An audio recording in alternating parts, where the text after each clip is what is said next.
When I think of the future of Stonington Gallery, I think of us connected to Alison Bremner in a beautiful way. I've been watching and representing Alison for a number of years now. And there's all these beautiful things happening today. There's so many connections, but Alison was mentored by the Boxleys. And she is studying so hard. And her form line is so full of grace and energy and flow. But she brings her amazing personality to her art. And Alison's going to talk today about the importance of humor in art. And a lot of you, I'm sure, enjoyed her fabulous solo show at the Fry Museum, One Gray Hair. And that was such a stunning introduction of Alison Bremner's work to the Seattle area. And so tomorrow's not too soon to run to the Newburgh Museum and see the most magical painting that was commissioned by the Newburgh. And it is Alison's take on the Fremont Troll in form line design. And it's absolutely exquisite. So it is my great joy and honor to welcome Alison Bremner.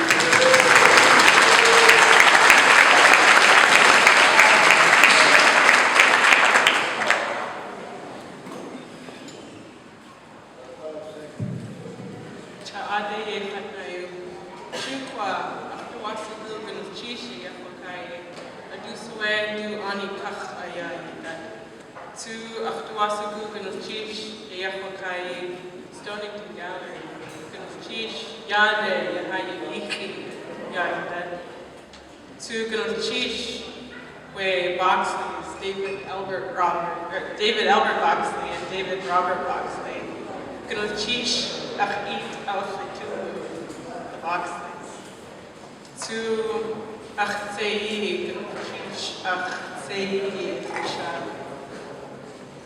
Wehuchi Ayada.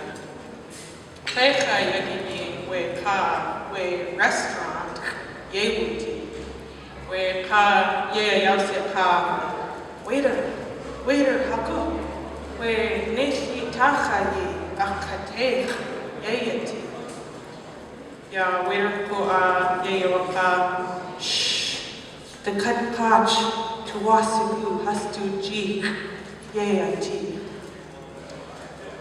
In Tlingit, I've just thanked the people whose land we are on now.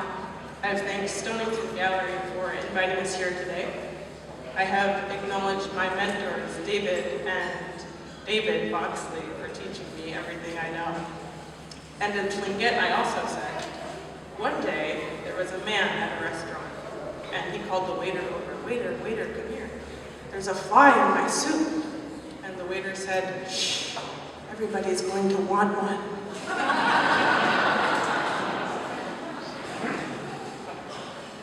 This is the second time in recent months that I've been asked to speak in front of people, in front of a room of people whose work and whose artistic practices have greatly inspired my own practice and greatly influenced my own life.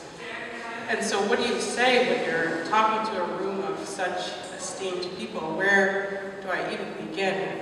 I think I'll begin here. This is a recent work with Tlingit artist Jennifer Younger. I've been practicing art professionally since 2012. After a coming of age ceremony I participated in with my sister Makaman tour in 2009, it was inevitable that I'd spend my life connected to the culture somehow. Then in 2010, I had the privilege to witness the Gitwan dancers at Celebration in Juneau, and I'm so happy that you all just saw what I saw then, so you can understand exactly what I was feeling and how inspired I was, and how I knew that, oh my gosh, I need to do just that. And this is funny because this is Davey dancing the wolf mask. I was fortunate to work with the Boxleys for a number of years. In addition to learning great art, I also got to witness them living their life the way they do, and with an emphasis on art connected to culture and language.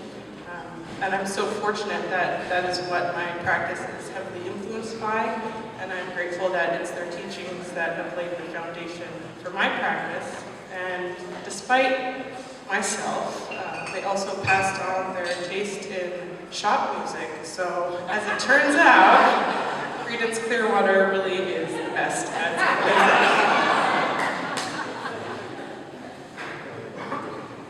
As many artists do, I have two sides to my practices. I have the contemporary, for lack of a better word, my contemporary practice, the one that we show and the one that I talk about most, and I have my traditional practice, the work that was created for ceremonies and potlatch use. This one was inspired by the fishing stories I heard growing up by my grandfather, my father, my aunties and uncles on our traditional fishing river, the Seatuck River in Yakutat. It's called 15 Horse Paddle. This is a mask called The Sneeze, and it depicts a human face mid-sneeze. And I think it is much to the mask's glee that it is now displayed on a massive scale on Warren Avenue outside the Friar Museum. This is a painting called Decaf Regular that is clearly inspired by coffee and the two feelings you might experience. Kurt Reynolds. In most of my work, I like to use humor as a draw, sort of a window into the culture, especially for people who may not be familiar with Tlingit art or the Northwest Coast. I like to use humor as a bridge to create that place of understanding and connectiveness. In my work, there's usually also a more serious undertone. So for this one, I'm very glad that it is humorous at first glance. It was created as a response to the images of women in mainstream culture, so under the male gaze.